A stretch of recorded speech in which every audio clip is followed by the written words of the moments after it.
बिस्मिल्लाहिर्रहमानिर्रहीम। अस्सलाम वालेकुम students, welcome back to my channel maths top. आज की वीडियो क्लास 7 के लिए है। चैप्टर 10 है linear equation and exercise 10A है solve the following simple equation. Question हम 16 स्टार्ट करते हैं। अगर आपको इसके रिमेनिंग क्वेश्चन चाहिए तो डिस्क्रिप्शन में मैंने लिंक ऐड कर दिया हुआ है प्लेलिस्ट का, आप सिंपल जाकर सारे क्वेश्चंस वॉच कर सकते हैं। जब हमारे पास आ जाती है सोल्यूशन की बात के सॉल्व करना है कोई अलजेब्रिक एक्सप्रेशन या लीनियर इक्वेशन को, तो उसमें ना हमने एक्स की वैल्यू फाइंड करनी होती है। तो सबसे पहले हम क्या करेंगे, जो भी क्वेश्चन गिवन है उसको एज अ सोल्यूशन लिख लेते हैं। अब हमारे पास यहाँ पे ना दो मेथड हैं, 2 से 3 मेथड हैं जिसके अकॉर्डिंग हम इसको सॉल्व कर सकते हैं। फर्स्ट ऑफ ऑल आपको वेरिएबल नजर आ रहा होगा, एक एक्स है एक एक्स है। तो आप चाहें तो अपना सिंपल क्या करें, जो भी वेरिएबल आपको नजर आ रहे हैं वेरिएबल को इकट्ठा कर लें और कांस्टेंट को इकट्ठा कर लें। अब बेसिकली जो कांस्टेंट है वो यहाँ पे बी सी जिनके साथ वेरिएबल एक्स वाई जी नहीं है ना, वो चीज़ हमारे पास कांस्टेंट कहलाएगी। ठीक है, तो एक्स वाली जो फॉर्म है ना वो हमारे पास क्या है, एक वेरिएबल है। जो कांस्टेंट है उनको अलग कर देते हैं और जो वेरिएबल है उनको अलग कर देते हैं। सेकंड मेथड ये है कि आप सिंपल जो डिनोमिनेटर में आपको नजर आ रहे हैं उनको एलिमिनेट कर दें। ठीक है, एलिमिनेट करने से ये होगा कि आपका जो है वो इजी वे में आंसर आ जाएगा। अब इस साइड पे हमने डिसाइड किया ना कि इस साइड पे हमने वेरिएबल लाना है, तो पहले से देखे वेरिएबल मौजूद है, यस, तो वो मैंने यहाँ लिख दिया। और इस साइड पे डिसाइड किया कांस्टेंट रखने का, तो कांस्टेंट हमारे पास यहाँ पे क्या है, प्लस बी बाय ए। ठीक है, डिसाइड कर लिया कि इस साइड पे वेरिएबल रखना है, तो पहले इक्वालिटी की इस साइड पे देख लें कि पहले से कुछ मौजूद है वेरिएबल में, यस, तो वो हमने लिख लिया। और इस साइड पे कांस्टेंट जो पहले से था वो लिख लिया। अब ट्रांसफर हमने किसे किसे करना है, ये जो है ना कांस्टेंट है ये जाएगा दूसरी साइड पे। अब ये जो सी है यहाँ पे कोई साइन नहीं, तो प्लस का साइन है, जब इस साइड पे आएगा तो नेगेटिव साइन हो जाएगा। ठीक है, अब इसी तरीके से ये जो कांस्टेंट है प्लस बी बाय सी, ये इस साइड पे जब आएगा तो ये ट्रांसफर होकर नेगेटिव साइन में आ जाएगा। ठीक है, ये तो आपको पता होगा ना कि जब प्लस होता है तो इस साइड पे आके नेगेटिव हो जाता है, और अगर नेगेटिव हो तो इस साइड पे आके प्लस हो जाता है। अब हम क्या करेंगे, यहाँ पे दो कॉमन नजर आने वाली, अगर नंबर होते तो हम तो इजीली उनको ऐड या सब्ट्रैक्ट कर सकते थे, लेकिन यहाँ पे अब ऐसा नहीं है। हम क्या करेंगे, सिंपल आपको नजर आ रहा है एक्स और एक्स बिल्कुल सेम है, और दोनों टर्म्स में से जो भी चीज कॉमन निकल रही होती है वो हम बाहर निकाल देते हैं और लिखते हैं एक दफा। अगर हमारे पास 100 टर्म्स भी मौजूद होंगी, यानी कि प्लस माइनस की फॉर्म में 100 वैल्यूज भी होंगी, उसमें से भी हमने कुछ कॉमन निकालना होगा, तो वो लिखा जाएगा एक दफा। एक दफा हमने लिख लिया, अंदर क्या बचा, ए माइनस सी। इस साइड में हमारा क्या कॉमन आ रहा है, बी। अंदर बचा हमारे पास 1 बाय ए माइनस 1 बाय सी। हमें पता है जब बी और बी बाहर निकाल लिया तो लिखा है एक दफा, और अंदर 1 कुछ भी नहीं बचेगा, तो 1 बचेगा। ठीक है, अब बात करते हैं, यहाँ पे आप एक स्टेप थोड़ा सा चेंज कर सकते हैं, वो ये कि आप यहाँ पे एलसीएम ले लें, ए और सी इधर आ जाना था, ए इधर चला जाना था, तो वो भी बिल्कुल ठीक आपका होना था। मैंने सिंपल क्या किया, बी को बाहर निकाल दिया। तो अब जो है वो मैं यहाँ पे एलसीएम का प्रोसेस करूंगी। ए और सी दोनों चेंज हैं, इसलिए मैं इनको दोनों को लिख दूंगी। अब ए और ए सेम, बाकी क्या बचा, सी, तो सी 1 के साथ जाके मल्टीप्लाई हो जाएगा।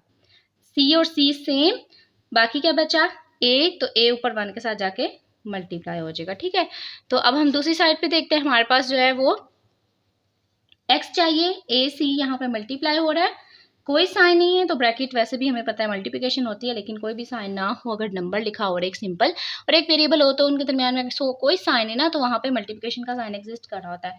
अब ये इस साइड पे जाके क्या आ जाएगा, डिवाइड हो जाएगा।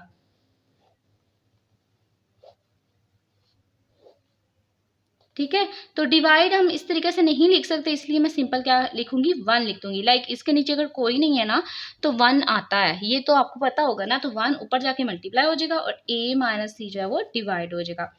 अब अगर देखा जाए तो कटिंग में ना हमारे पास कुछ चीजें सेम है, लेकिन एक चीज का मसला है, यहाँ पे c माइनस ए है, यहाँ पे a माइनस सी, बस माइनस का फर्क है।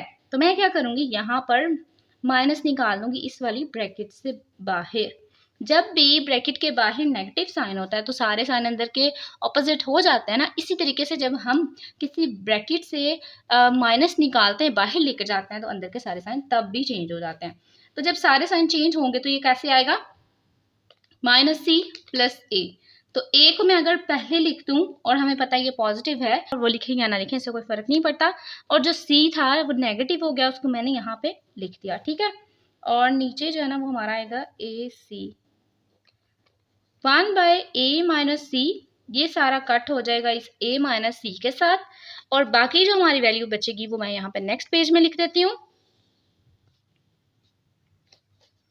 Minus B by A C, because यहाँ पे बी बाकी बचा ना, माइनस बी वन बचा, माइनस बी वन जा बी, और ए सी जो है ना वो नीचे एज इट इज आ जाएगा। ठीक है, तो ये हमारे पास एक कांस्टेंट की फॉर्म में आ गई, एक कांस्टेंट की फॉर्म आ गई। और अगर आप चेक करना चाह रहे हैं कि आपका आंसर ठीक है कि नहीं, आप एक्स की वैल्यू पकड़ें इस सारी इक्वेशन में जो गिवन थी उसमें पुट करके देखें, अगर दोनों साइड पे इक्वालिटी आ रही है तो आपका आंसर बिल्कुल ठीक है। क्वेश्चन 17 में भी अब वेरिएबल है और साथ ही साथ ना अल्फाबेट्स दिए हुए हैं, लाइक जो नंबर दिए होते हैं ना उसकी जगह उन्होंने अल्फाबेट्स दे दिए हैं। तो अब हमने इसको भी सॉल्व आउट करना है। तो सबसे पहले जो हम क्या करेंगे, क्वेश्चन को एज अ सोल्यूशन लिख लेते हैं।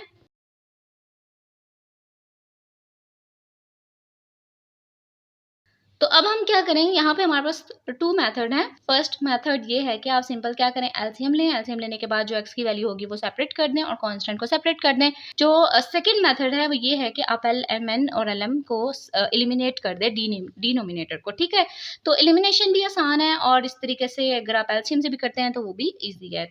डिनोमिनेटर में आपको एल एम नजर आ रहा है, दो दफ़ा एल है दो दफ़ा एम है। तो जब भी हमारे पास ऐसी सिचुएशन आ जाती है कि ज़्यादा दफ़ा भी हो तो हम जो है उसको एक दफ़ा लिखते हैं, सेम सेम वैल्यूज़ है ना, तो आपने ना इनको एक दफ़ा ले लेना है। एल फिर एम दोनों सेम है तो उसको एक दफ़ा ले लेना है, यानी कि एल और एम के साथ हमने सब वैल्यूज़ को क्या कर देना है, मल्टीप्लाई कर देना है, ताकि एल एम और एल एम एलिमिनेट हो जाए डिनोमिनेटर से। तो यहाँ पे एल एम मल्टीप्लाई की जगह मैं ब्रैकेट यूज़ कर रही हूँ।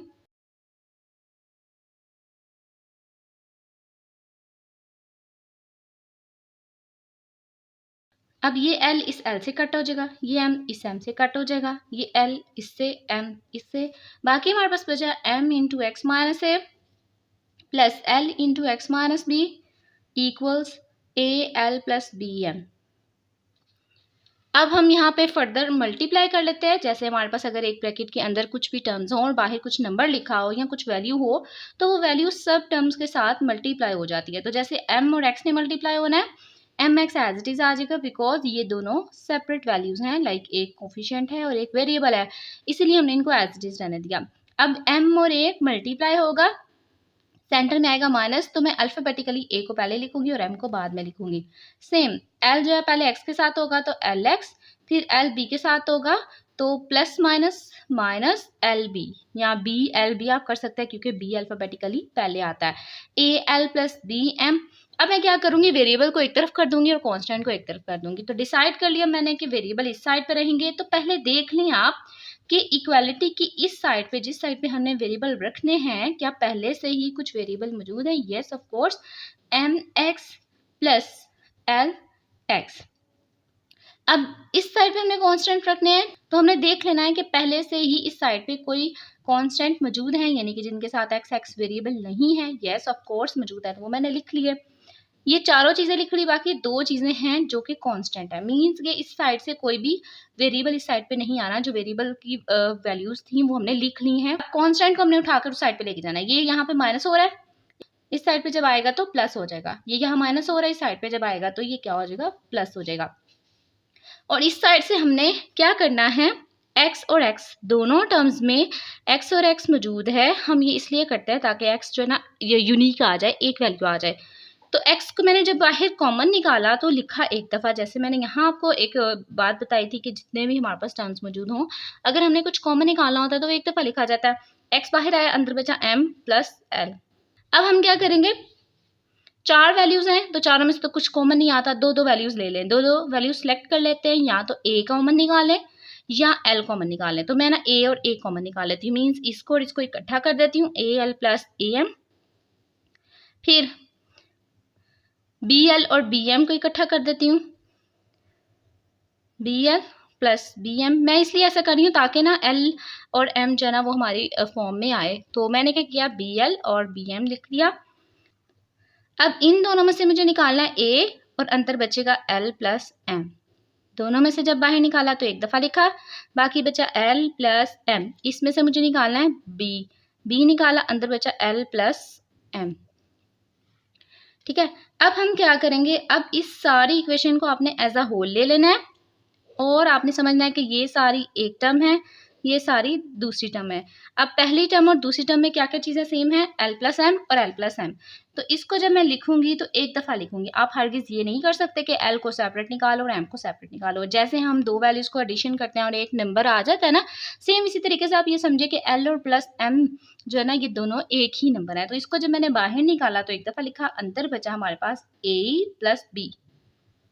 नेक्स्ट में लिखती हूँ और बताती हूँ कि नेक्स्ट में क्या होगा। तो मैंने यहाँ पे नेक्स्ट पेज में इसको लिख लिया है। अब हमें एक्स हाली चाहिए, ठीक है। तो इसके साथ एक्स्ट्रा क्या है, एम प्लस एल। तो एम प्लस एल जो यहाँ मल्टीप्लाई हो रहा है, वैसे भी हमें पता है कि ब्रैकेट का मतलब मल्टीप्लाई ही होता है। तो हमें एक्स की वैल्यू अकेली चाहिए और ये यहाँ मल्टीप्लाई हो रहा है। जब मैं इसको दूसरी साइड पे ट्रांसफर करूंगी तो ये क्या हो जाएगा, डिवाइड हो जाएगा। अभी फिलहाल मैं इसको नहीं लिख रही, लेकिन नेक्स्ट स्टेप में इसको फौरन ही डिवाइड कर देना है। तो यहाँ पे m प्लस एल है ना, तो अल्फाबेटिकली हमारे पहले क्या आता है, एल प्लस एम। प्लस है दोनों तो इसलिए कोई फर्क नहीं पड़ेगा, इसलिए मैंने इजीली इनकी जगह चेंज कर दी और अल्फाबेटिकली इनको अरेंज कर दिया। अब एल प्लस एम दोनों कट आउट हो गए, बाकी बचा ए प्लस बी। तो ये हमारे पास इसका आंसर आ गया है। और अगर आप चेकआउट करना चाह रहे हैं कि आपका आंसर ठीक है कि नहीं, आप सिंपल जो भी एक्स की वैल्यू आई है वो इस इक्वेशन में पुट करें और देखें कि आपके पास क्या आंसर आता है। अगर सेम वैल्यूज आ रही हैं तो आपका आंसर बिल्कुल ठीक है।